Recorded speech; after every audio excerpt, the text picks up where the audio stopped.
Happy Holi to all of you. Let's play Holi. চলো, colour নিয়ে ready হয়ে গেছি। এটা কিন্তু একদিন আগের আমাদের হোলির প্রিপারেশন চলছিল। আমরা অফিসের বন্ধুরা অফিসে তো খেলতে পারবো না, সেন অফিসের বাইরের প্রিমাইসেসে আমরা এরকম হোলি খেলেছি ছুটির পর।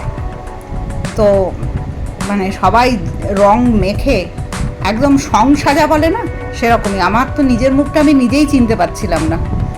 আমার 3 বান্ধবী সব মানে রং খেলতে ওস্তাদ। আমি কিন্তু রং নিয়ে যাইনি, রং ওরা সব নিয়ে এসেছিলো। আমি ওদের থেকেই রং নিয়ে রং মেখেছি। আর এটা এটা একটু ভদ্রভাবে হোলি খেলা, এটা আগের ছবি। তো বিকেলের দিকে একটু জাস্ট রং লাগানো হয়েছিল, কিন্তু আসলটা হয়েছে ওই 5:30টার পরে।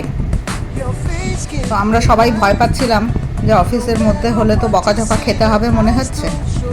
চলো দেখো সবাই কেমন পাগলামো করছে।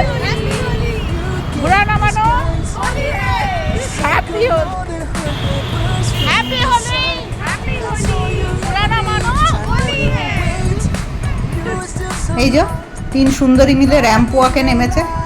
মানে মানে রং মেখে এদের তো কাউকে চেনা যাচ্ছিল না। গার্গী তো এত হাসছিল, মানে নীল জামা পরা, যে তার নাম গার্গী, হলুদ জামা পরা অপর্ণা, মধ্যেখানে শাড়ি পরা শ্রাবণী। ওর অত সুন্দর শাড়িটা পুরো রঙে নীল হয়ে গেছিলো। ও বলছিল কি হবে। সে যাই হোক, সবার মুখে হাসিটা দেখো, এই হাসিটাই কিন্তু অমূল্য।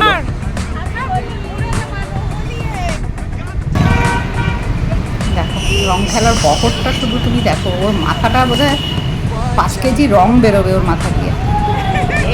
একে দাও, এর কম আছে।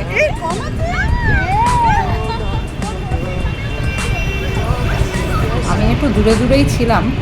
দূরে এদের কাণ্ডগুলোকে রেকর্ড করাটাই আমার কাজ ছিল। দেখোটা পালাচ্ছে, যেই আমাকে মাথাতে আসছে, তাও আমি বাঁচতে পারিনি, আমাকেও দিয়েছে। যাক, তোমাদের হোলি কেমন কাটছে সেটা জানিও। হ্যাপি হোলি তোমাদের সকলে আরেকবার। Please like, share and subscribe.